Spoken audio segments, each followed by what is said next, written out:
May 25 to June 8 ప్రజలు చాలా జాగ్రత్తగా ఉండాలి. ఎందుకంటే మనం భూమి మీద నరకం చూడబోతున్నాం. నౌటాబా రాబోతుంది. నౌటాబా అంటే 9 days అని అర్థం.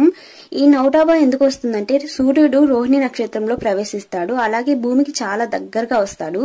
భూమి మీద ఉష్ణోగ్రత అనేది తీవ్రంగా పెరిగిపోతుంది. ఈ సమయంలో మనం తీసుకోవాల్సిన జాగ్రత్తలు: బాడీని డీహైడ్రేట్ కాకుండా చూసుకోండి. ఎక్కువ వాటర్, నిమ్మకాయ నీళ్లు, మజ్జిగ బాగా తీసుకోండి. అవసరం ఉంటేనే బయటికి వెళ్ళండి, లేదంటే అస్సలు వెళ్ళొద్దు. మీ సరౌండింగ్స్ లో ఉండే మూగజీవాలకి కొద్దిగా వాటర్ అండ్ ఫుడ్ ప్రొవైడ్ చేయండి. ఈ వీడియో అందరికి షేర్ చేయండి, లైక్ చేయండి, కామెంట్ చేయండి. మే 25 టు జూన్ 8 ప్రజలు చాలా జాగ్రత్తగా ఉండాలి. ఎందుకంటే మనం భూమి మీద నరకం చూడబోతున్నాం. నౌటాబా రాబోతుంది. నౌటాబా అంటే 9 days అని అర్థం. ఈ నౌటాబా ఎందుకు వస్తుందంటే సూర్యుడు రోహిణి నక్షత్రంలో ప్రవేశిస్తాడు. అలాగే భూమికి చాలా దగ్గరగా వస్తాడు. భూమి మీద ఉష్ణోగ్రత అనేది తీవ్రంగా పెరిగిపోతుంది. ఈ సమయంలో మనం తీసుకోవాల్సిన జాగ్రత్తలు: బాడీని డీహైడ్రేట్ కాకుండా చూసుకోండి. ఎక్కువ వాటర్, నిమ్మకాయ నీళ్లు, మజ్జిగ బాగా తీసుకోండి. అవసరం ఉంటేనే బయటికి వెళ్ళండి, లేదంటే అస్సలు వెళ్ళొద్దు. మీ సరౌండింగ్స్ లో ఉండే మూగజీవాలకి కొద్దిగా వాటర్ అండ్ ఫుడ్ ప్రొవైడ్ చేయండి. ఈ వీడియో అందరికి షేర్ చేయండి, లైక్ చేయండి, కామెంట్ చేయండి.